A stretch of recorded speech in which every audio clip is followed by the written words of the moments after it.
Hay cosas que uno lleva guardadas durante años, no porque sean secretas en el sentido estricto de la palabra, sino porque pesan, porque tienes la sensación de que si las dices en voz alta, en un momento equivocado, delante de la persona equivocada, algo se rompe. No sé si eso que se rompe eres tú, o es la imagen que los demás tienen de ti, o es simplemente esa comodidad frágil con la que todos vivimos, esa ilusión de que el mundo funciona de una manera concreta y predecible, y que lo que no encaja en esa imagen simplemente no existe. Llevo más de una década recogiendo testimonios, leyendo documentos que no aparecen en los buscadores convencionales, hablando con personas que en su vida pública dicen una cosa y en privado, cuando bajan la guardia, cuentan algo completamente distinto. Y hace un tiempo llegaron a mis manos unas grabaciones. No voy a decir cómo. Lo que sí puedo decir es que cuando las escuché por primera vez, en la pantalla de un ordenador viejo, en una tarde de invierno sin nada especial que la distinguiera, tuve que pausar el audio y quedarme quieto un momento, porque hay cosas que entran por el oído y no se quedan ahí, se instalan en algún lugar más hondo y ya no te abandonan. Esas grabaciones llevaban años circulando en círculos muy privados, no en foros de Internet, no en grupos de WhatsApp de aficionados a lo paranormal. Hablo de círculos académicos paralelos, de reuniones discretas entre investigadores que trabajan en los márgenes de lo permitido, de personas que tienen nombre y currículum y que aún así prefieren que su interés por estos temas no aparezca en ningún registro oficial. Testimonios sobre la vida después de la muerte. Relatos recogidos con metodología, con fechas, con nombres que en su mayoría fueron cambiados, pero que en algunos casos se mantuvieron intactos porque los propios testigos insistieron en ello. Experiencias de personas que habían estado clínicamente muertas y que volvieron con algo que no se puede fabricar. Una certeza, no una creencia. Una certeza. Y entre esas grabaciones aparecía una voz que yo reconocí desde la primera frase. Juan José Benítez. Para quien no lo conozca, y dudo que haya muchos en esta audiencia que no lo hagan, es uno de los investigadores más incómodos que ha producido el mundo hispanohablante en el último medio siglo. Digo incómodo con toda la intención. No lo digo como insulto ni como elogio automático. Lo digo porque esa es exactamente la función que cumple alguien como él en el ecosistema del conocimiento oficial, la del hueso que se atraviesa. Benítez lleva décadas documentando fenómenos que la ciencia prefiere no mirar de frente. Ha entrevistado a centenares de personas, ha recorrido países enteros siguiendo rastros que otros investigadores abandonaron por miedo o por prudencia. Ha escrito libros que se venden por millones y que al mismo tiempo son ignorados con una obstinación casi artística por la academia y por los grandes medios. Y eso ya es en sí mismo un fenómeno que merece atención. Porque cuando algo vende tanto y se ignora tanto al mismo tiempo, la pregunta que surge no es si el autor tiene razón o no. La pregunta que surge es por qué incomoda tanto. En estas grabaciones, Benítez no hablaba como en sus libros. No había en su voz esa cadencia cuidadosa, esa arquitectura narrativa que conocemos quienes hemos leído su obra. Hablaba de otra manera, con una franqueza que sólo aparece cuando alguien cree que no lo están grabando para el gran público, o cuando ya ha llegado a un punto en su vida en el que le importa más decir la verdad que proteger su imagen. Hablaba de casos que nunca publicó, de testimonios que recogió y archivó porque sabía que publicarlos hubiera generado un ruido que habría sepultado el contenido bajo el escándalo.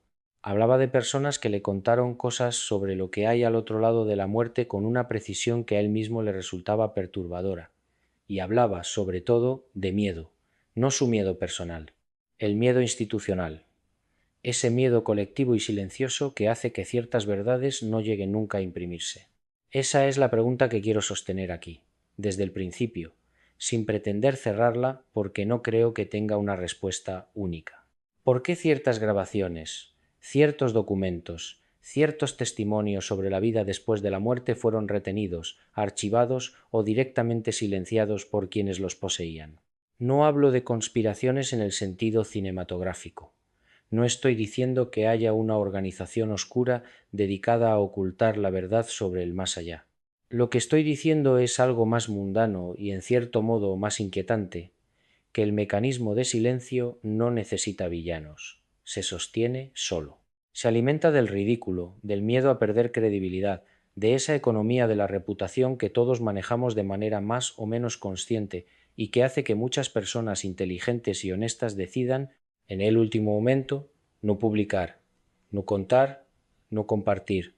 Yo no soy creyente en el sentido religioso de la palabra. Tampoco soy escéptico en el sentido científico militante, que a veces se disfraza de rigor, pero que en el fondo no es más que otra forma de dogma. He escuchado demasiado como para poder instalarme cómodamente en ninguno de esos dos extremos.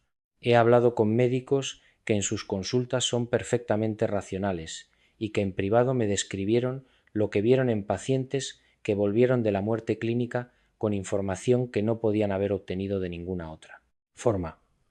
He hablado con sacerdotes que conocen perfectamente la diferencia entre la fe como experiencia viva y la fe como institución, y que saben que hay cosas que ocurren en los límites de la conciencia humana que no caben ni en los manuales de medicina ni en los catecismos. Hay algo que pasa ahí, en ese umbral, y lo que pasa ahí no es cómodo para nadie, precisamente porque no le pertenece a nadie. No es propiedad de la ciencia, ni de la religión, ni de la filosofía. Es algo que existe por su cuenta, con una terquedad silenciosa, y que se manifiesta una y otra vez en los testimonios más dispares, en culturas distintas, en épocas distintas, con una coherencia que a mí me parece más significativa que cualquier argumento en contra. El ambiente de miedo del que hablo no es un miedo dramático, es un miedo elegante, institucional, casi cortés. Es la editora que lee un manuscrito sobre experiencias cercanas a la muerte documentadas con rigor, y le dice al autor que el mercado no está listo. Es la productora que archiva un documental porque teme que los anunciantes se incomoden. Es el investigador que guarda en un cajón las grabaciones más extraordinarias de su carrera porque sabe que publicarlas le costaría su posición en la universidad. Es, en definitiva, el acuerdo tácito y generalizado de que ciertas preguntas no se hacen en voz alta si uno quiere seguir siendo tomado en serio. Y ese acuerdo, ese silencio cómplice y difuso, es lo que durante décadas mantuvo fuera de circulación pública algunas de las evidencias más perturbadoras sobre lo que ocurre cuando la conciencia humana se separa del cuerpo. Lo que voy a contar en los próximos minutos forma parte de ese material que alguien en algún momento decidió no publicar, y que sin embargo existe, que estaba grabado, que tenía fecha y testigos, y que ahora, por razones que todavía no termino de comprender del todo, ha llegado hasta aquí. Hay personas que llegan a ciertas preguntas por accidente, y hay personas que las persiguen durante décadas con la misma disciplina con la que un científico persigue una hipótesis. J. Benítez pertenece al segundo grupo, y creo que eso es lo primero que hay que entender antes de escuchar cualquier grabación suya, antes de juzgar cualquier cosa que salga de su boca en esas sesiones privadas de las que voy a hablar. Porque la tendencia, comprensible pero injusta, es meter a Benítez en el mismo cajón que al divulgador esotérico que mezcla cristales con conspiraciones y llama a eso investigación. Ese cajón no le corresponde. Y si alguien ha pasado tiempo suficiente leyendo su obra completa, no sólo Caballo de Troya, sino sus libros de campo, sus reportajes tempranos, sus conversaciones grabadas, sabe que hay una diferencia fundamental entre Benítez y la mayoría de los que hablan de lo mismo.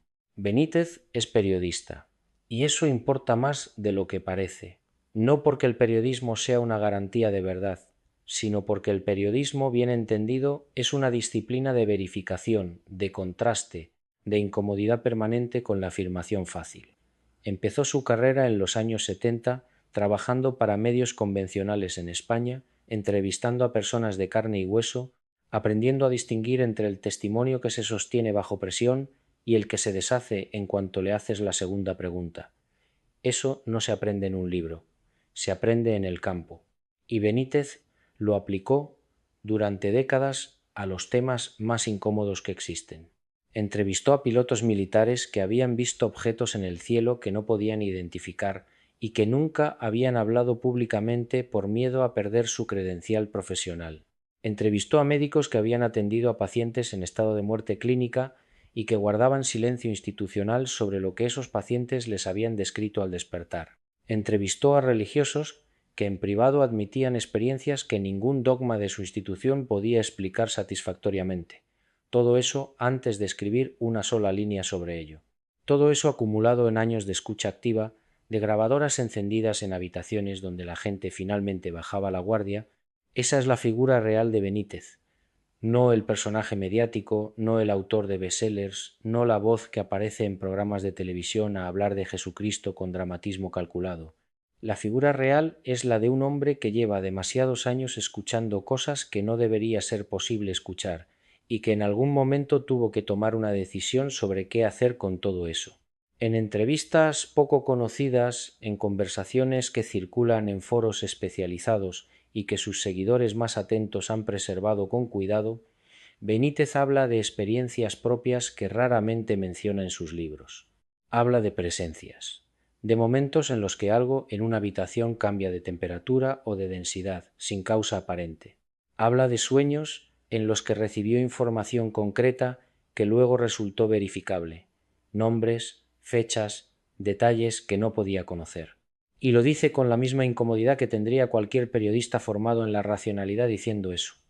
No lo dice con orgullo ni con la satisfacción del creyente que confirma su fe. Lo dice con algo parecido al desconcierto, con la honestidad de quien no tiene una explicación pero tampoco puede ignorar el dato. La muerte, como tema, no llegó a Benítez desde el morbo ni desde la fascinación superficial por lo paranormal. Llegó desde la pregunta más antigua y más seria que puede formularse un ser humano consciente. ¿Qué ocurre cuando esto termina? No como pregunta religiosa, no como ejercicio teológico, sino como pregunta empírica. ¿Qué han visto las personas que estuvieron al borde? ¿Qué han descrito los que volvieron de un paro cardíaco en una sala de urgencias? ¿Qué dicen los médicos cuando hablan sin el filtro institucional que les prohíbe pronunciar ciertas palabras en ciertos contextos? Esas preguntas lo llevaron a documentar experiencias cercanas a la muerte durante años, a sentarse con personas que habían estado clínicamente muertas durante minutos y que describían con una precisión perturbadora situaciones que ocurrían en otras habitaciones del hospital mientras sus cuerpos estaban inmóviles y sus cerebros, según toda medida conocida, sin actividad, a grabar esas conversaciones, a conservarlas. Y aquí llego a algo que requiere que te detengas un momento, porque lo que voy a describir ahora no son sesiones de espiritismo de salón ni rituales con velas y tableros. Son reuniones privadas, algunas celebradas en casas particulares, otras en espacios más formales pero siempre fuera del circuito público, donde Benítez estuvo presente junto a médiums reconocidos en España y en varios países de América Latina.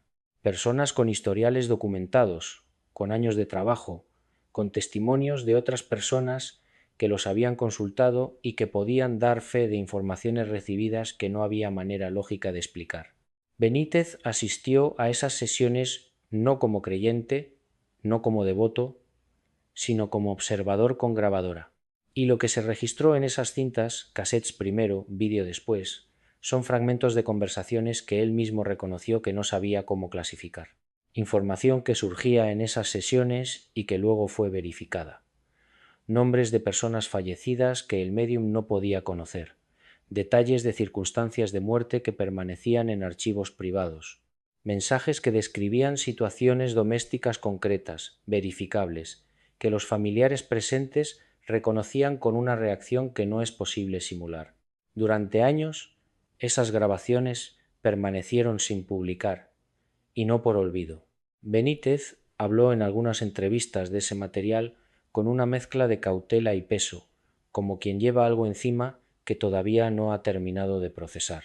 Habló de la responsabilidad que implica publicar cierto tipo de material, del daño que puede hacerse si se descontextualiza, de su propia dificultad para reconciliar lo que había escuchado y visto con la imagen pública que tenía, con la coherencia que esperaban de él sus lectores, con la institución invisible pero muy real de lo que se puede decir y lo que no en el espacio cultural donde te mueves. Porque esa es la tensión que me parece más reveladora de todo esto. El Benítez público, el de Caballo de Troya, el que millones de lectores conocen, es una figura construida con un control narrativo muy preciso. Sus libros tienen una estructura, un tono, una forma de presentar lo extraordinario que mantiene siempre una distancia calculada con la afirmación directa. Pero en esas grabaciones, el Benítez que habla es diferente, es más directo, más vulnerable. Hace preguntas que en sus libros nunca haría porque sus libros ya tienen respuestas implícitas. En esas cintas hay un hombre que todavía no sabe qué pensar de lo que está escuchando, y eso es exactamente lo que las hace tan incómodas, no la información en sí misma, sino la voz de quien la recibe. Una voz que reconocemos porque es la de alguien que pensaba igual que nosotros antes de sentarse en esa habitación.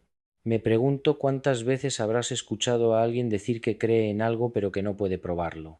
Y me pregunto si has notado que esa incomodidad, esa brecha entre la experiencia y la demostración, es exactamente donde viven las preguntas más importantes. Benítez lleva décadas habitando esa brecha.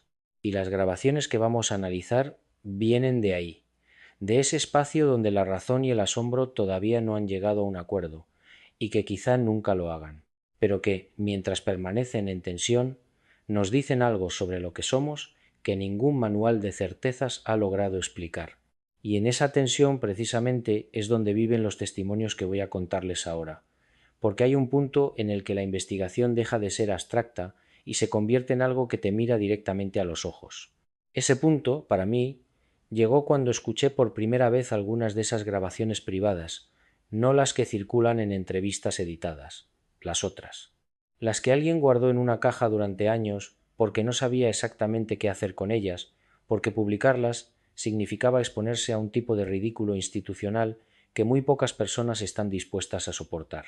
En una de esas grabaciones, una mujer relata con una calma que resulta perturbadora lo que vivió durante un paro cardíaco que la mantuvo clínicamente muerta durante algo más de 4 minutos. 4 minutos que, según ella, no fueron 4 minutos.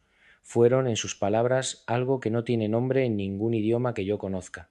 Pero antes de llegar a eso, hay un detalle concreto, verificable, que es el que más me interesa y el que más le interesó también a quienes recogieron su testimonio. Durante ese tiempo en que su corazón no latía, mientras el equipo médico trabajaba sobre su cuerpo en una sala de urgencias de un hospital del norte de España, ella describió después una conversación que tuvo lugar en el pasillo adyacente. Una conversación entre dos enfermeras sobre un paciente de otra planta, con un nombre propio, con una referencia a una medicación específica. Cuando el equipo lo verificó, la conversación había ocurrido. El nombre era real. La medicación era correcta, y ella no tenía ninguna forma física de haberlo escuchado desde la camilla donde estaba inconsciente. Esto no es un caso aislado, es un patrón, y es precisamente la repetición de ese patrón lo que hace que resulte tan difícil descartarlo con comodidad. Hay otro caso en esas grabaciones que me ha perseguido desde que lo escuché. Una mujer, cuyo nombre el narrador protege por expreso deseo de su familia, que durante una intervención quirúrgica de rutina experimentó algo que la cambió de una forma que todavía hoy, años después, no ha terminado de procesar. Mientras estaba bajo anestesia general, en un estado en el que la conciencia, según la medicina convencional, simplemente no debería estar operativa, ella vio a su hijo. A su hijo fallecido 20 años antes en un accidente de tráfico. No una silueta borrosa, no una sensación. Le vio la cara con exactitud, le vio la ropa, le vio un gesto particular que él tenía cuando era adolescente, una forma de inclinar la cabeza ligeramente hacia la derecha cuando escuchaba algo que le parecía importante. Un gesto que, según sus hermanas, era tan característico de él que cuando ella lo describió al despertar, ninguna de las personas presentes en esa habitación fue capaz de contener la emoción. Y lo más extraño no fue eso. Lo más extraño fue que ella, al despertar, no recordaba haber estado inconsciente. No había discontinuidad en su experiencia del tiempo. Para ella, simplemente, había estado con su hijo, y luego estaba en esa habitación, con personas llorando a su alrededor, sin entender por qué. Cuando escucho estas palabras en la grabación, hay un momento en que la voz de Benítez cambia. Es sutil, pero perceptible. Sus preguntas, que hasta entonces habían sido precisas, metodológicas, casi periodísticas, se vuelven más lentas. Hay una pausa antes de cada una. Y en un momento determinado pide que paren la grabación. Hay unos segundos de silencio técnico, ese silencio particular del audio cuando alguien deja de hablar pero el micrófono sigue abierto, y después se escucha algo que podría ser simplemente ruido de fondo o podría ser otra cosa. Cuando la grabación se reanuda, su voz tiene una textura diferente, no quebrada exactamente, pero sí como la de alguien que acaba de hacer un esfuerzo por mantener una postura profesional frente a algo que le ha golpeado en un lugar personal. Quien investiga estas cosas durante décadas no es inmune a ellas.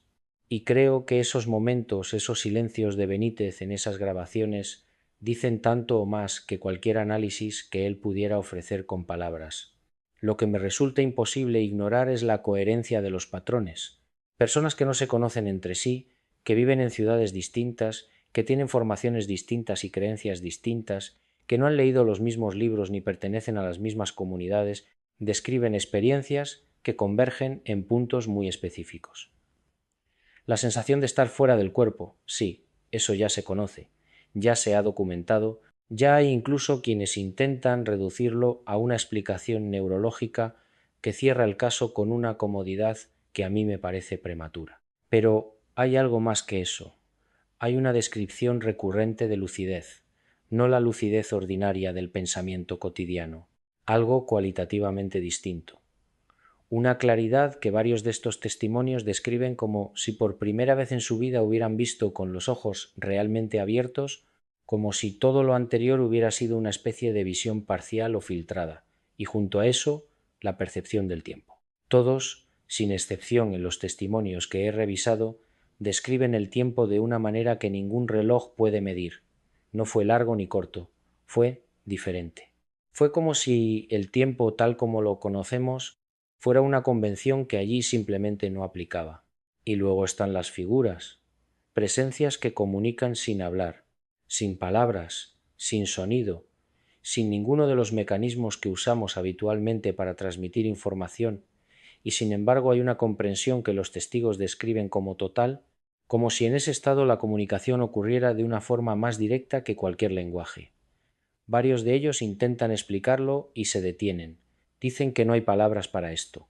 Y tienen razón, porque están intentando meter en el molde del lenguaje una experiencia que parece ocurrir en una dimensión donde el lenguaje no es necesario. Y después está la resistencia a volver. Esto es lo que más me inquieta, quizá porque es lo más difícil de reconciliar con la idea de que estas experiencias son simplemente alucinaciones producidas por un cerebro en apuros, porque una alucinación no genera ese nivel de resistencia. Una alucinación se disuelve. Esto no se disuelve. Estas personas regresan, en algunos casos, con una sensación cercana a la violencia, como si fueran arrancadas de algo real hacia algo que de repente les parece menos real.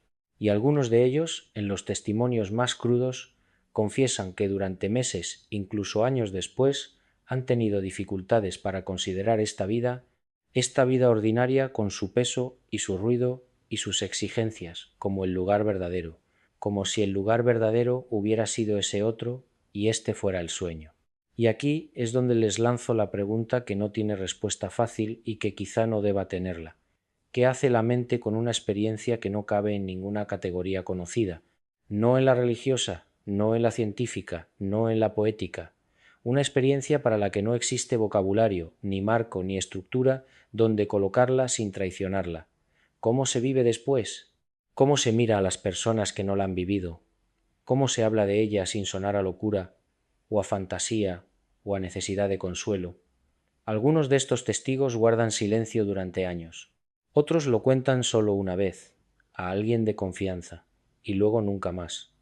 Y otros llegan a una grabadora, a un micrófono, a alguien que no va a reírse y que va a escuchar, y lo cuentan todo con esa calma extraña que no es indiferencia sino algo que se parece mucho a la paz de quien ya no necesita que nadie le crea, porque sabe lo que vio. Y Benítez fue uno de esos que escuchó. Durante años, en silencio, sin anunciarlo, sin convertirlo en espectáculo, eso es algo que conviene subrayar desde el principio, porque cuando uno piensa en sesiones mediúmnicas tiende a imaginar cosas que no tienen nada que ver con lo que estoy describiendo. Tiende a imaginar salones oscuros con velas titilantes, mesas que se mueven, personas que gritan, una atmósfera deliberadamente teatral diseñada para producir asombro en un público que ya viene dispuesto a creer.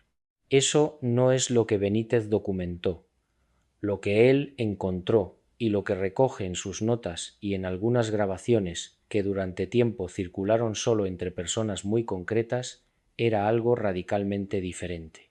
Reuniones pequeñas, a veces 5 personas, a veces 3, en casas particulares, en habitaciones corrientes con luz normal, con una cámara fija colocada en un ángulo que registraba todo el espacio sin edición, sin cortes. El tipo de entorno donde el fraude tiene muy poco margen y donde el observador honesto, si algo ocurre, no puede atribuirlo fácilmente al ambiente ni a la sugestión colectiva. Los médiums que participaron en estas sesiones no eran figuras públicas. Ese detalle me parece fundamental y creo que merece detenerse en él un momento, porque dice mucho. No cobraban, no tenían agenda mediática. Algunos de ellos habían pedido explícitamente que sus nombres no aparecieran en ningún lugar, que sus rostros no fueran mostrados, que su identidad permaneciera protegida no por modestia, sino por algo más parecido al miedo. Hay una distinción importante ahí. El que tiene miedo de ser reconocido porque teme el ridículo es una cosa. El que tiene miedo de lo que le ocurre cuando se sienta en esa silla, cuando cierra los ojos, cuando algo que no controla del todo empieza a hablar a través de él, eso es otra cosa completamente distinta. Y en las grabaciones que Benítez conservó, eso se nota en la voz, se nota en el ritmo de la respiración. Se nota en esos momentos en que el médium regresa como quien emerge de algo y tarda unos segundos en recordar dónde está. No es actuación, o si lo es la mejor actuación que he visto en mi vida, y llevo suficientes años en esto como para haber desarrollado un olfato razonablemente fiable para distinguir las dos cosas. Hubo una sesión en particular que Benítez describió con una precisión inusual. No voy a reproducir sus palabras literalmente, pero el sentido era este. En un momento dado de esa reunión, el médium comenzó a proporcionar información sobre personas fallecidas que nadie en la sala conocía. Nombres, fechas, lugares. Una referencia a una dirección en una ciudad del norte de España que ninguno de los presentes había visitado nunca. Una descripción de una enfermedad específica que había terminado con la vida de alguien cuyo nombre completo el médium articuló sin dudar. Los presentes se miraron. Nadie reconoció nada. Nadie pudo confirmar ni desmentir nada en ese momento. Semanas después, uno de los asistentes comenzó a tirar del hilo. Registros civiles, archivos parroquiales, una llamada a una familia que vivía en esa ciudad del norte. Y lo que encontró encajaba, no de forma vaga, no de forma que podría atribuirse a generalidades o a coincidencias estadísticas. Encajaba con una especificidad que deja muy poco margen. Benítez recogió ese proceso de verificación en una nota manuscrita. Yo he tenido acceso a una descripción de esa nota, no a la nota misma, y lo que más me impresiona no es la información que contenía, sino el tono en que estaba escrita. No era el tono del hombre que ha encontrado la prueba definitiva de algo y quiere gritarlo al mundo. Era el tono del hombre que está sentado ante algo que no sabe cómo nombrar, y que está eligiendo las palabras con mucho cuidado, como si temiera que las palabras equivocadas pudieran romper algo frágil. Pero hay algo en estas sesiones que me inquieta de una forma diferente, más profunda que los datos y las verificaciones. Hay una sesión, grabada con esa misma cámara fija de la que hablaba antes, en la que ocurrió algo que no estaba planeado y que nadie supo explicar después. El médium, en mitad de lo que estaba recibiendo, interrumpió la sesión, de forma abrupta. Se levantó. Estaba visiblemente alterado, y cuando digo visiblemente alterado, no me refiero a nervioso en el sentido cotidiano de la palabra, me refiero a algo más primario, a ese estado en que el cuerpo reacciona antes de que la mente haya procesado nada. Dijo con una claridad que quedó recogida en la grabación que lo que estaba recibiendo no era para ser grabado, que había algo ahí que no debía quedar registrado, y pidió que apagaran la cámara. La cámara no fue apagada de inmediato. Hubo un momento de confusión, de indecisión, y durante varios minutos, después de que el médium abandonara su estado, la cámara siguió grabando. Y en esos minutos, según las personas que revisaron después ese material, hay sonidos. Sonidos que ninguno de los presentes recordaba haber escuchado en ese momento. No voces articuladas, no mensajes en clave, sonidos, El tipo de sonidos que cuando los escuchas en un contexto neutro no significan nada, pero que cuando sabes el contexto en que fueron capturados, producen una incomodidad que no es fácil de sacudirse. Quiero ser cuidadoso aquí. No estoy afirmando que esos sonidos sean prueba de nada. No soy técnico de audio. No tengo acceso a los archivos originales para someterlos a análisis. Lo que sí puedo decir es que las personas que los escucharon, personas que no se asustan fácilmente, que habían visto cosas antes, que tenían formación y criterio, eligieron no publicarlos. Y esa elección me dice algo. No sé exactamente qué, pero me dice algo. Porque en el fondo, lo que estas sesiones plantean no es únicamente la pregunta sobre si existe algo después de la muerte. Esa es la pregunta obvia, la que todo el mundo espera, y de alguna manera es también la pregunta más fácil de desviar, de relativizar, de meter en el cajón de las creencias personales, donde cada uno puede guardar lo que quiera sin que nadie le moleste demasiado. La pregunta más inquietante es otra. Es la pregunta sobre la conciencia misma. Si la información que emergió en esas sesiones, información específica, verificable, desconocida por todos los presentes, si esa información existía en algún lugar antes de ser pronunciada, entonces estamos ante algo que no encaja en el modelo que la ciencia convencional utiliza para explicar la mente. Ese modelo dice que la conciencia es un producto del cerebro, que la identidad es lo que el cerebro construye, que cuando el cerebro se apaga todo termina. Es un modelo razonable, coherente, respaldado por décadas de neurociencia. Pero si la información puede existir independientemente del cerebro que supuestamente la generó, si puede transmitirse, si puede ser recibida por otro cerebro en otro cuerpo en otro lugar, entonces el modelo tiene un problema. No un problema menor, un problema estructural. Y no es que yo tenga la respuesta, es que nadie la tiene. Ni los que dicen que todo es fraude, ni los que dicen que es prueba de inmortalidad, ni los neurocientíficos más brillantes del mundo. Hay algo ahí que no cabe en ninguna caja, y eso, me parece a mí, es exactamente lo que hacía que esas sesiones fueran tan difíciles de presenciar dos veces. No porque fueran aterradoras en el sentido del miedo, sino porque te dejaban con algo dentro que no sabías dónde poner. Una pregunta que no tiene forma todavía, pero que está ahí, ocupando espacio, cambiando levemente la manera en que miras todo lo demás. Y eso, esa pregunta sin forma que se instala en algún lugar de la conciencia y empieza a reorganizar silenciosamente la manera en que uno ve el mundo, tiene un precio no siempre visible, no siempre inmediato, pero real, y quizá nadie lo ha pagado de una forma tan sostenida, tan constante, como quienes han dedicado décadas enteras a recopilar este tipo de testimonios sin mirar hacia otro lado. Benítez ha hablado de ello en distintos momentos, en entrevistas dispersas a lo largo de los años, algunas en televisión, otras en encuentros más íntimos con lectores o periodistas que se tomaron el tiempo de ir más allá de las preguntas de protocolo. No lo dice con dramatismo. Esa es precisamente la razón por la que merece atención. Lo dice con la calma de alguien que ha asumido ya esa carga como parte del paisaje, como quien describe el clima de un país en el que lleva demasiado tiempo viviendo para seguir sorprendiéndose de él. Ha mencionado periodos de aislamiento, momentos en los que la saturación de testimonios sobre la muerte, sobre lo que hay del otro lado, sobre el dolor de quienes murieron y el dolor aún mayor de quienes se quedaron, se vuelve simplemente insostenible para el sistema nervioso de cualquier ser humano normal. Porque eso es también lo que a veces se olvida cuando hablamos de estos investigadores, que son seres humanos normales que han elegido vivir permanentemente en la frontera entre dos mundos, y que esa frontera no es un lugar cómodo. Ha hablado también de la dificultad de mantener relaciones cotidianas después de años expuesto a este tipo de material, no porque se vuelva uno excéntrico o incapaz de funcionar, sino porque algo cambia en la perspectiva.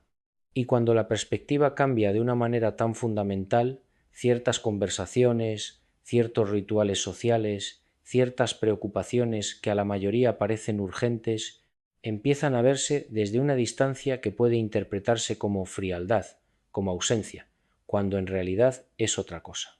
Es el efecto inevitable de haber estado demasiado cerca de preguntas que la mayor parte del mundo prefiere mantener convenientemente lejos. Lo que me parece igualmente significativo y esto no lo he visto analizado con suficiente detenimiento en ningún sitio, es lo que ocurrió con algunas de las personas que colaboraron con Benítez en la recopilación de esos testimonios. No hablo de figuras públicas, hablo de colaboradores más discretos, personas que durante un tiempo formaron parte de ese proceso de investigación y documentación, y que en algún momento dado se alejaron del tema de forma abrupta, sin declaraciones, sin explicaciones públicas. Simplemente dejaron de estar. Conozco al menos 2 casos que han sido mencionados en distintos contextos, nunca con suficiente detalle como para identificar a las personas involucradas, lo cual respeto, pero sí con suficiente consistencia como para no poder ignorarlos. Uno de esos colaboradores, según se ha mencionado, dejó una nota escrita antes de retirarse. No voy a reproducir su contenido porque no tengo certeza absoluta sobre su autenticidad, y en este tipo de investigación la responsabilidad con la verdad es lo único que nos separa del sensacionalismo. Pero el hecho de que existiera esa nota, y de que quienes la conocen hablen de ella con una mezcla de respeto y incomodidad, dice algo. No sé exactamente qué, pero dice algo. Luego está la institución que más debería tener interés en todo esto, y que sin embargo se ha mostrado históricamente más resistente que ninguna otra, la Iglesia. Y no lo digo con ánimo polémico, porque creo que la polémica fácil es el camino más corto para no entender nada. Lo digo con genuina curiosidad intelectual, porque la contradicción es tan grande que merece ser examinada con calma. Estamos hablando de una institución cuya razón de ser fundamental es afirmar que la vida no termina con la muerte, que hay algo más allá, que el alma es inmortal, que la resurrección es posible. Y sin embargo, esa misma institución ha condenado históricamente, o cuando menos ignorado con una elocuencia llamativa, cualquier intento de obtener evidencia empírica de precisamente eso que predica. El espiritismo, la mediumnidad, la comunicación con los fallecidos, todo aquello que en teoría podría constituir una prueba de aquello en lo que la Iglesia dice creer, ha sido tratado con sospecha, con distancia o directamente con prohibición. ¿Por qué? Es una pregunta que no tiene una respuesta simple, y precisamente por eso vale la pena hacérsela. Una de las interpretaciones posibles es que cualquier contacto directo con lo trascendente que no pase por los canales institucionales representa una amenaza para la estructura misma de la institución. Si cualquier persona puede acceder a evidencias de vida después de la muerte sin necesidad de mediadores religiosos, entonces el papel de esos mediadores cambia radicalmente. No desaparece, pero cambia. Y las instituciones, todas las instituciones, tienden a proteger su función antes que a buscar la verdad que en teoría las justifica. No es maldad, es mecánica institucional, pero sus consecuencias son enormes. La comunidad científica española, por su parte, ha tenido sus propios modos de gestionar este tipo de material. Benítez presentó en algunas ocasiones, en contextos académicos informales, ciertos testimonios y ciertas coincidencias documentadas. La respuesta más común, según él mismo ha relatado, no fue el rechazo activo, sino algo quizá más revelador, el silencio. La sonrisa condescendiente de quien no quiere perder el tiempo pero tampoco quiere parecer maleducado. Y en algún caso algo que me parece todavía más significativo, la petición explícita de que determinados datos no fueran publicados asociados a ciertos nombres, no la petición de que se demostrara que eran falsos. No la solicitud de un debate riguroso, simplemente la petición de que ciertos nombres no aparecieran vinculados a ciertos datos. Lo que eso revela no es escepticismo científico, es gestión de reputación, y son 2 cosas radicalmente distintas.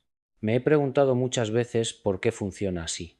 ¿Por qué este miedo, que no es individual sino colectivo, que no es una conspiración organizada sino algo mucho más sutil y por eso mismo mucho más difícil de combatir? Y creo que la respuesta tiene que ver con algo muy simple y muy profundo al mismo tiempo. El miedo no es a que estas preguntas sean falsas.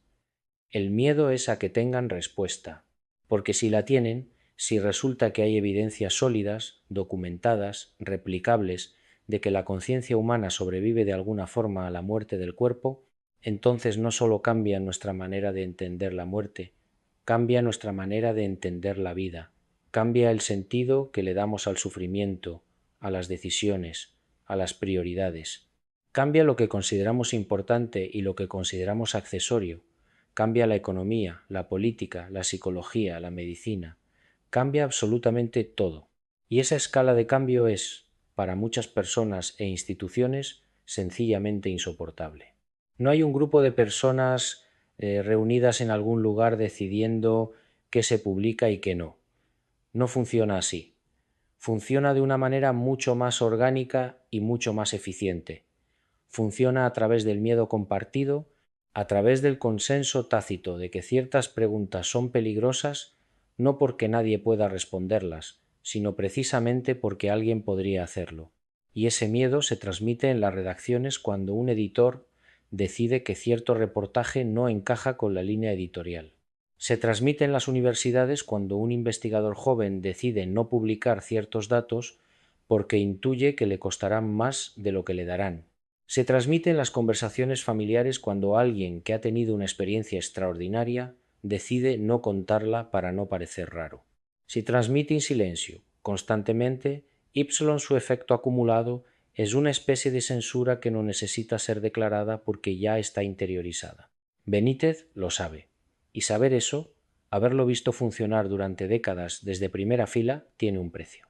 Un precio que no se paga de una sola vez, sino en cuotas pequeñas y continuas, en noches donde la mente no descansa, en relaciones que se complican, en la soledad particular de quien sabe demasiado como para seguir fingiendo que no sabe nada, y demasiado poco como para tener certezas que le den paz. Y sin embargo, hay algo que persiste, algo que no se deja silenciar del todo, ni por el cansancio, ni por el miedo, ni por los años. Algo que sigue ahí cuando todo calla, cuando se apagan las pantallas y se vacían las salas y el ruido del mundo por fin cede. Algo que se parece mucho a una pregunta. La misma pregunta, siempre. La única que nadie ha logrado responder de forma definitiva, sin mentir un poco. Llevo mucho tiempo pensando en la muerte, no desde el morbo, sino desde esa curiosidad extraña que te instala el oficio cuando llevas suficientes años escuchando testimonios que no encajan, documentos que no deberían existir, conversaciones grabadas en cintas que nadie se atreve a sacar a la luz del todo. Y lo que más me sorprende, lo que de verdad me ha detenido en más de una ocasión a mitad de la noche con los auriculares puestos, no es lo extraordinario de lo que escucho, es lo consistente. Es que personas que no se conocen entre sí, en países distintos, en décadas distintas, en circunstancias absolutamente diferentes, describen experiencias que se parecen demasiado para ser accidente. Eso no prueba nada, ya lo sé, pero tampoco lo descarta. Y ahí, en ese espacio intermedio donde la prueba no alcanza y la negación tampoco convence del todo, es donde vive el misterio más honesto que existe. Porque hablamos de la muerte como si fuera un asunto técnico, como si la ciencia ya tuviera el expediente cerrado y sólo faltara que el resto del mundo se enterara. Pero la verdad es que la conciencia humana sigue siendo, hoy, en pleno siglo XXI, con todos los avances de la neurociencia y la física cuántica y la biología molecular, sigue siendo un misterio de primer orden. No sabemos qué es exactamente. No sabemos por qué existe. No sabemos si se genera en el cerebro o si el cerebro es simplemente el aparato que la sintoniza, como una radio que no crea la música sino que la recibe. Esa pregunta no está cerrada. Y lo más curioso es que las instituciones, tanto las religiosas como las científicas, actúan a veces como si lo estuviera, como si el misterio fuera una amenaza en lugar de una oportunidad, como si admitir que no sabemos fuera perder algo en lugar de ganar honestidad. Benítez, en todo lo que he podido reconstruir de su figura a través de años de lectura y de escucha y de conversaciones con personas que le conocieron de cerca, no encaja en ninguno de esos bandos. Y eso es lo que le ha costado tan caro, porque los dogmáticos de la fe le encuentran demasiado incómodo, demasiado dispuesto a cuestionar la versión oficial de lo sagrado. Y los escépticos profesionales le descarten demasiado pronto, sin molestarse en revisar la solidez documental de lo que presenta, porque es más fácil etiquetar que argumentar. Y él ahí, en medio, sin pertenecer del todo a ningún lado, pagando el precio de la independencia intelectual con la moneda de la soledad. Pero esa posición, esa negativa a aceptar las respuestas fáciles de ninguno de los dos extremos, eso es exactamente lo que hace que su trabajo importe. No porque tenga razón en todo, sino porque hace las preguntas correctas. Y hay algo en ese gesto, en el de alguien que elige seguir preguntando, aunque eso le cueste la comodidad, que me parece más valioso que todas las certezas del mundo juntas. Las grabaciones de las que hemos hablado en este relato, esas cintas que circularon durante años entre manos cuidadosas, que algunos escucharon en condiciones casi clandestinas, y que generaron reacciones que van desde el llanto hasta el silencio largo y denso que no sabe cómo llenarse, esas grabaciones ya han hecho algo irreversible. Aunque nunca sean publicadas en su totalidad, aunque permanezcan guardadas en algún lugar que no conozco, esperando un momento que quizá no llegue, ya han cambiado a las personas que las escucharon, y eso no se deshace. Yo mismo, y lo digo con una tranquilidad que me ha costado tiempo construir, yo mismo accedí a una parte de ese material. No todo, no lo más comprometido, pero sí lo suficiente como para notar que algo en mi forma de entender la muerte se modificó, no se sustituyó por una certeza nueva, no me volví creyente de nada en particular. Pero la negación automática, esa costumbre del periodista que descarta lo que no puede verificar, esa se fracturó un poco. Y en esa fractura entró algo que no sé nombrar todavía, pero que desde entonces ocupa espacio. Quiero pedirte algo antes de cerrar esto. Quiero pedirte que pienses en tus propias experiencias, no en las de Benítez, no en las de los testimonios que hemos recorrido juntos esta noche, en las tuyas, en esos momentos que quizá nunca le has contado a nadie porque sabes lo que pasa cuando los cuentas, en esa intuición que tuviste un día y que resultó exacta de una forma que la estadística no explica bien, en ese sueño donde apareció alguien que acababa de morir y que se sentía demasiado real para ser solo un sueño, en esa sensación rápida y sin aviso de que alguien estaba ahí aunque la habitación estuviera vacía.